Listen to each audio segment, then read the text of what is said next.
ಇಂದಿನ ಸಾಧಕರನ್ನ ತಡ ಮಾಡದೆ ಪರಿಚಯ ಮಾಡೋ ಸಮಯ. ಅವರೇ ರುದ್ರೇಶ್ ಕಹಳೆ, ಸಮಾಜ ಸೇವಕರು, ಕರುನಾಡ ರಕ್ಷಣಾ ವೇದಿಕೆಯ ಅಧ್ಯಕ್ಷರು ಕೂಡ ಹೌದು. ಅವರು ನಡೆದು ಬಂದ ಹಾದಿಯ ಕುರಿತು ಒಂದು ವಿಟಿ ಇದೆ, ನೋಡ್ಕೊಂಡು ಬರೋಣ.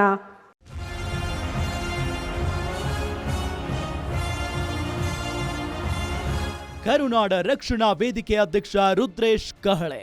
ಕನಕಪುರದ ಹಾರೋ ಶಿವನಹಳ್ಳಿಯವರಾದ ರುದ್ರೇಶ್ ಓದಿದ್ದು SSLC ಮಾತ್ರ.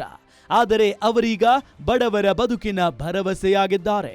ರುದ್ರೇಶ್ ಕಹಳೆ ಅವರಿಗೆ ಸ್ಫೂರ್ತಿ ನೀಡಿದ್ದು ಅಂಬೇಡ್ಕರ್ ಅವರ ಬದುಕು ಮತ್ತು ಸಾಧನೆ.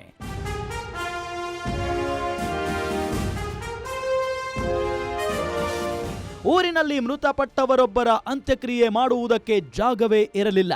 ಆಗ ಸ್ಮಶಾನ ಕೊಡಿಸುವುದಕ್ಕೆ ಶುರು ಮಾಡಿದ ಊದಿದ ಕಹಳೆ ರುದ್ರೇಶ್ ಅವರನ್ನ ಹೋರಾಟಗಾರರನ್ನಾಗಿ ರೂಪಿಸಿದೆ. ಸಮಾಜ ಬದಲಾಗಬೇಕು ಎಂದರೆ ಮತದಾರ ಪ್ರಭುಗಳು ಬದಲಾಗಬೇಕು ಎಂದು ಘೋಷಿಸಿದ್ದಷ್ಟೇ ಅಲ್ಲ, ಬಡವರ ಧ್ವನಿಯಾದರು. ಮೂಡಿಗೆರೆ ವಿಧಾನಸಭಾ ಕ್ಷೇತ್ರದ ಅಭ್ಯರ್ಥಿಯಾಗಿದ್ದ ರುದ್ರೇಶ್ ಅವರಿಗೆ ಗೆಲುವು ಸಿಕ್ಕದೆ ಹೋದರೂ ಕ್ಷೇತ್ರವನ್ನ ಬಿಟ್ಟಿಲ್ಲ. ಈಗ ಮತದಾರರ ಹೃದಯ ಕದ್ದಿರುವ ರುದ್ರೇಶ್ ಅವರು ಮೂಡಿಗೆರೆ ಕ್ಷೇತ್ರದ ಗೇಮ್ ಚೇಂಜರ್ ಆಗಲಿ.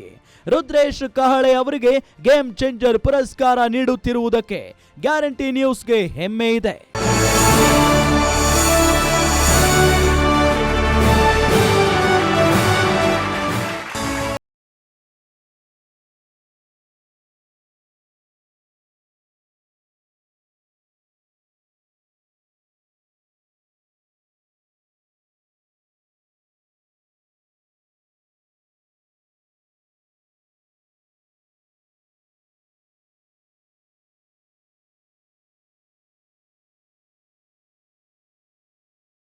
ನಾನು ಇದು 2ನೇ ಅವಾರ್ಡು. ಮೊದಲು ಭೀಮಾರತ್ನ ತೊಗೊಂಡಿದ್ದೆ 2025ರಲ್ಲಿ. 2026ರಲ್ಲಿ ಇವತ್ತು ಗೇಮ್ ಚೇಂಜರ್ ಅವಾರ್ಡ್ ತೊಗೊಂಡಿದ್ದೀನಿ. ತುಂಬ ಹೆಮ್ಮೆ ಅನಿಸ್ತಿದೆ ಮತ್ತು ಜವಾಬ್ದಾರಿ ಜಾಸ್ತಿ ಆಗ್ತಿದೆ. ಹಾಗೆ ಗ್ಯಾರಂಟಿ ನ್ಯೂಸ್ 1 ವರ್ಷಗಳ ಭಾಳ ಒಂದು ಒಳ್ಳೆ ಕಾರ್ಯಕ್ರಮ ಮಾಡ್ತಿದ್ದೀರಾ. ತುಂಬ ಹೃದಯದ ಧನ್ಯವಾದಗಳು. ಇನ್ನೂ 10 ವರ್ಷ ಯಶಸ್ವಿಯಾಗಿ ಪೂರೈಸಲಿ ಅಂತ ಅನಿಸ್ತೀನಿ.